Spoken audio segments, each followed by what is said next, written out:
reka tugire ifuhe byinshi. Arwana Imana ishyaka, atsemba ibi bigirwamana. Yaje aramuhanura aramubwira ati aho imbwa zarigatiye amaraso ya Naboti niho zizarigatira n'ayawe.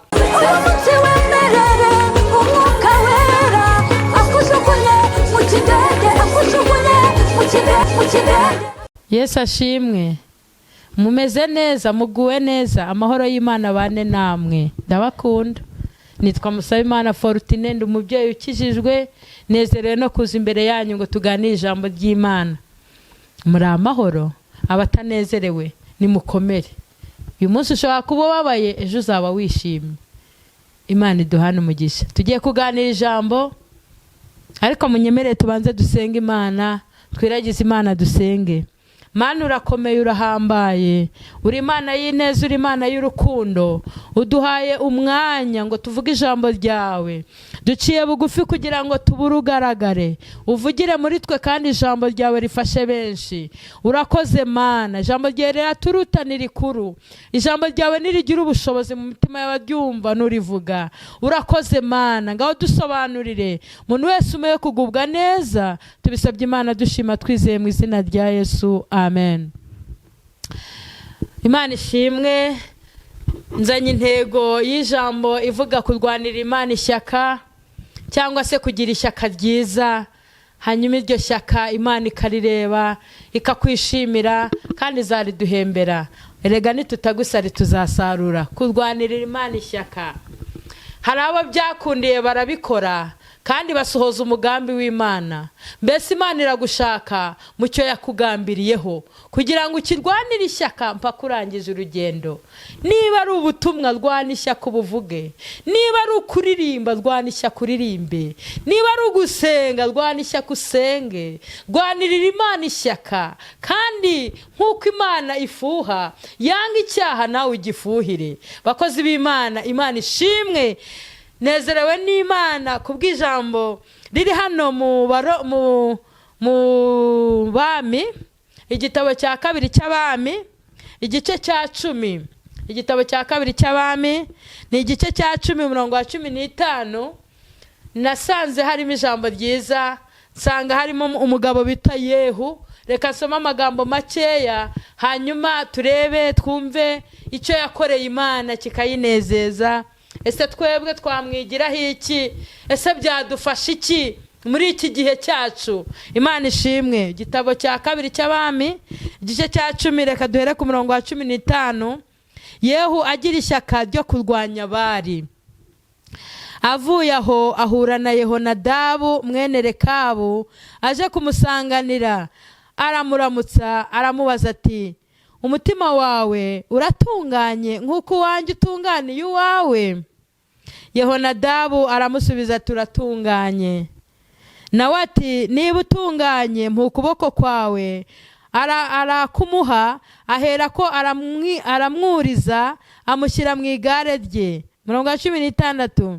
Aravuga ati, nuko tujyane urebe ishyaka ndwanira Uwiteka. Amena. Hanyuma nuko amujyana mu igare rye, ageze i Samariya, atsemba bari basigaye bose bo mu bantu ba Ahabu bari Samariya, kugeza aho yabarimburiye nk'uko Uwiteka yabibwiye Eliya.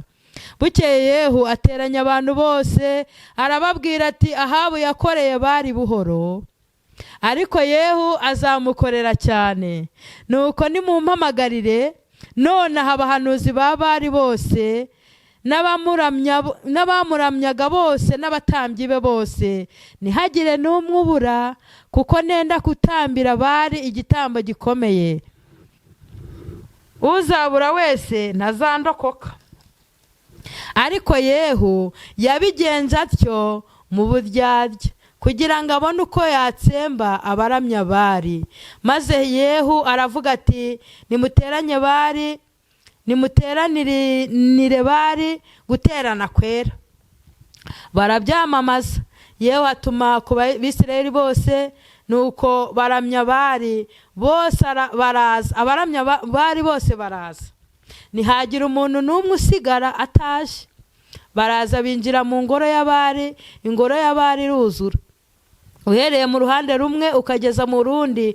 Maze Yehu abwira utegeka inzu ibikwamo imyambaro ati nzanira abaramya bari bose imyambaro. Arayibazanira. Nuko Yehu azana na Yehonadabu mwene Rekabu binjira mu ngoro y'abari. Abwira abaramya bari ati nimushake murebe muri mwe hataba harimo n'umwe wo mu bagaragu b'Uwiteka keretse abaramya bari bonyine. Nuko barinjira ngo batambe igitambo n'ibitambo byonswa. Ariko Yehu yari yashyize hanze abagabo 80. Arababwira ati aba bagabo mbashyize mu maboko yanyu, ntihagire ucika. Ucika umubuze azamuryora apfe mu cyimbo cye. Bamaze gutamba igitambo cyoswa, Yehu abwira abarinzi n'abatwara ati nimwinjire mu bice, ntihagire usohoka n'umwe. Nuko babicisha inkota. Hanyuma abarinzi n'abatware babajugunya hanze, binjira mu rurembo rw'ingoro ya Bari, basohora inkingi zabo mu ngoro ya Bari barazitwika. Maze bamenagura ibishushanyo bya Bari, basenya ingoro ye, bayihindura icyavu na bugingo n'ubu. Uko niko Yehu yarimbuye Bari, amukura mu Isiraheli. Mumvugire ngo amena. Impamvu mvuze ngo amena, uyu mugabo Yehu yakoze ikintu gikomeye kandi cy'ubutwari. Mbese yarwaniye Uwiteka ishyaka rikomeye, asohoza icyo Uwiteka yagambiriye. Yabanje asohoza icyo Uwiteka yagambiriye ku nzu y'Ahabu. Ahabu ni muntu ki? Ahabu yabaye umwami, ayobora ubwoko bwa Isiraheli, ariko aragoma. Yabanje kuzana umugore w'umunyamahangakazi witwa Yezebeli. Hanyuma Yezebeli azana ibigirwamana by'iwabo iyo ngiyo mu majyaruguru, abizana mu Isiraheli. Nibo batangiye gusenga Bari. Yazanye Bari mu Isiraheli, bakora ibyangwa n'amaso y'Uwiteka. Ageraho yifuza uruzabibu rwa Naboti, ararutwara. Agezaho ajya kwicisha abakozi b'Imana. Mbese ni inzira ndende Ahabu yakoze ibizira, kugeza aho Eliya yaje aramuhanura, aramubwira ati aho imbwa zarigatiye amaraso ya Naboti niho zizarigatira n'ayawe. Uko Imana yabimubwiye ibinyujije mu kanwa k'umuhanuzi Eliya, niko byasohoye. Rero n'ubundi yagiye ku rugamba, hanyuma agwayo, baramurashe. Bamaze kumukubita umwambi ngo yihanganira mu igare, ariko amaraso ye aho bamuhanuriye koko, aho amaraso ya Naboti yayameneye, niho naye imbwa zayarigatiye. Niko ijambo ry'Imana ritubwira. Hanyuma Imana kuko yari yamuvuzeho ibibi, ivuga yuko umuntu wese w'Ahabu atazabaho kubera ibicumuro byose byakozwe. Rero hagiyeho uyu Yehu asohoza imigambi y'Imana. Iby'Imana yagambiriye kuri Ahabu, Imana irabisohoza. Aribwo Imana yakoresheje Ahabu, akica umuntu wese wo kuri Ahabu akamumaraho. Ikindi yakoze, Bari bazanye, Yezebeli yazanye, abantu bakayisenga, abantu bakayikurikira, abantu bakayiramya. Mbese ngo bari barubatse ibicaniro byinshi cyane, abakozi bayo mbese ari benshi, abayitambira ari benshi. Ariko arangije aravuga ati ngiye kurwanira Imana ishyaka. Niryo jambo twahereyeho. Yavuze, hamagaye umwe aramubwira ati ngwino niba turi kumwe tujye kurwanira Uwiteka ishyaka. Amen. Ikintu bakoze, yahamagaje abantu bose, arangije ababwira ijambo rikomeye, aravuga ati rero umwami Ahabu yakoreye Imana za Bari, arazisenga, ariko nge nzazisenga cyane kugira ngo ababone hatagira n'umwe usigara. Ati rero umuntu wese wakoreye Bari naza nyitabe. Mwese muze mutambire Bari yanyu, muyisenge, ariko muze gucunga mutaza gusangamo umuntu ukorera Uwiteka, kugira ngo ataza guhanwa nabo. Hanyuma babwira ati bose baraza, niko ijambo dusomye rigize gute ritubwira. Hanyuma shyiraho abagabo bazi mbese kubirangiza, shyiraho abagabo bazi kubikora neza. Ijambo riratubwiye ngo yishe umuntu wese wasenze Bari, wasenze iki kigwamana, arwanira Uwiteka ishyaka. Nta muntu n'umwe basigaje. Uwiteka areba uburyo uyu mugabo arwaniye Imana ishyaka aranezerwa. Imana ishimwe. Mbese asohoza ijambo, uyu Yehu asohoza ijambo Uwiteka yavugiye muri Eliya. Munyemerere dutekereze kuri iri jambo, ni ijambo rikomeye cyane. Uyu mugabo yahagurutse avuga ati mpagurutse ngiye gukora akazi, kandi akazi ngiye gukora ngiye kugakorera Uwiteka. Mbese yarafushye areba ukuntu abantu b'Imana baretse gusenga Imana nyamana bagasenga Bali, hanyuma bakayiramya bakayikorera, hagira ishyaka. Hanyuma maraho aba bantu, aba bahanuzi ba Bali abakuraho. Bakozi b'Imana, murabana nta basenga Bali bariho? Murabana nta basenga ibigirwamana bahari? Twebwe ntidufite imbaraga ngo tubice, nta n'udutumye ngo tubicisha amaboko, ariko dufite imbaraga. Hari ahantu twasengeraga, hanyuma umuntu ahaguruka, abahazi tubiziranyeho, ahagurutsa mbese icyumba cya sinzi uko nacyita, ahasinga mbese ubupfumu, ibi bintu by'ubupfumu bwo kuza abantu bakabaragurira. Nuko nyine akenshi dukunda kubita ngo bamuyobye umuntu uvuza ingoma, nuko nyine bakaza ngo bakabasengera. Twari ahantu mu rusengero turavuga ngo ntaga Imana zacu, Imana dusenga yo mu ijuru ibangikanwe. Turasenga, tujya mu cyumba turasenga, turavuga ngo iki cyumba cy'aba badayimoni, aba barangi tuvuza ingoma nabo bakavuza ingoma, turabihagaritse, twarabihagaritse kandi birahagarara. Abo tubiziranyeho murabizi. Turahagarika turavuga ngo nta mana zigomba kubugira gute kubangikana. Oya, ntago ntibikabeho.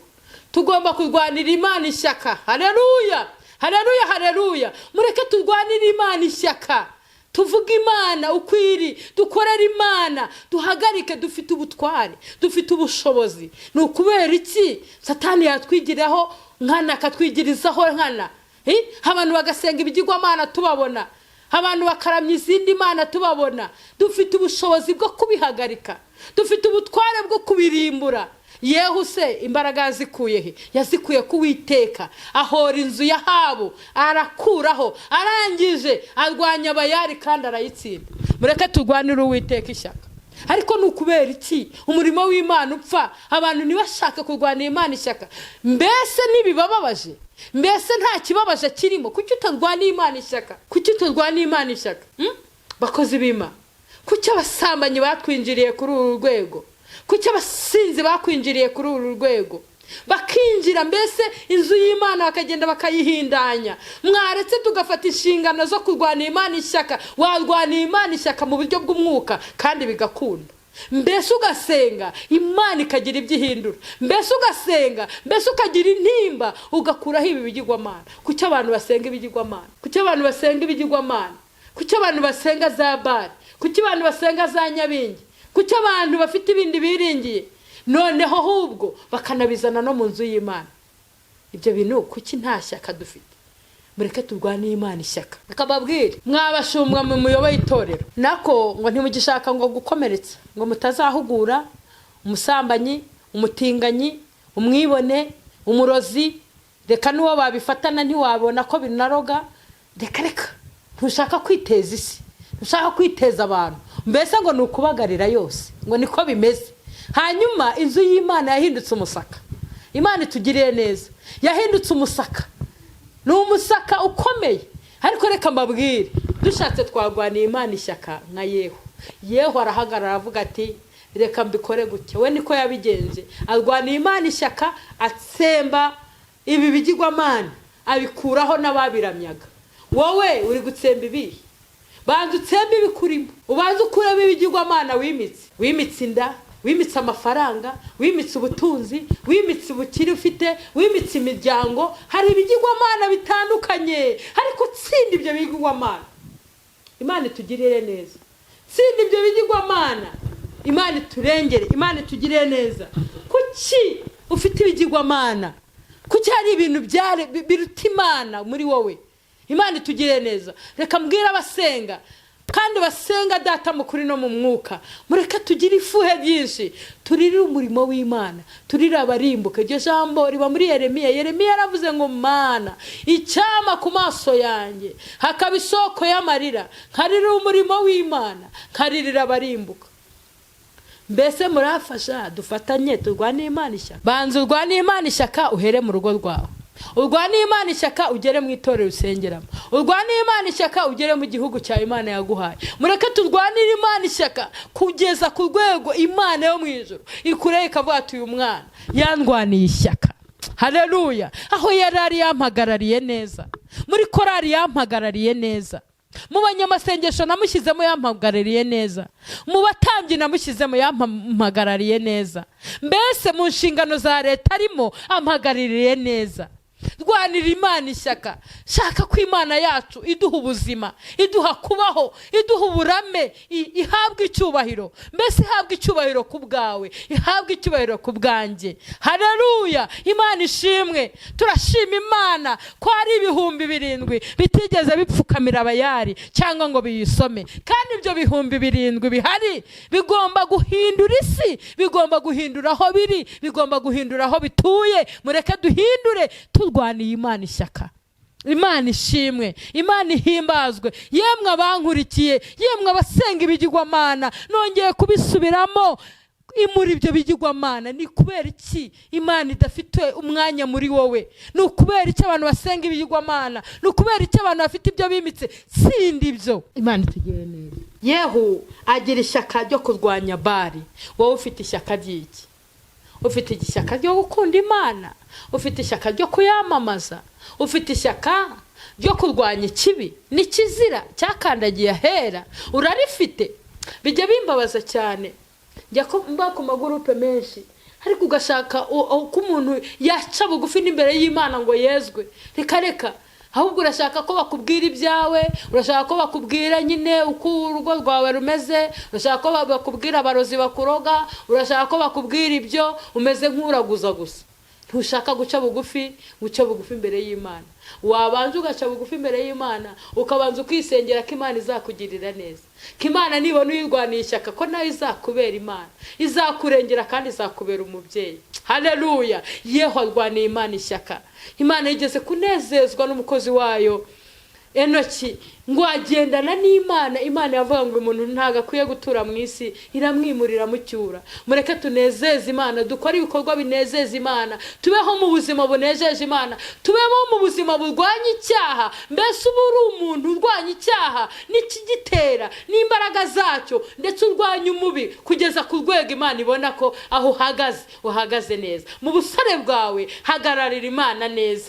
Mbese mu bubyeyi bwawe, ahantu uri mu babyeyi uhagararira Imana neza. Ahantu uri umugabo uhagararira Imana neza. Ahantu uri umwana muto uhagararira Imana neza. Imana ikeneye abayirwanira ishyaka, abayifitiye umutima.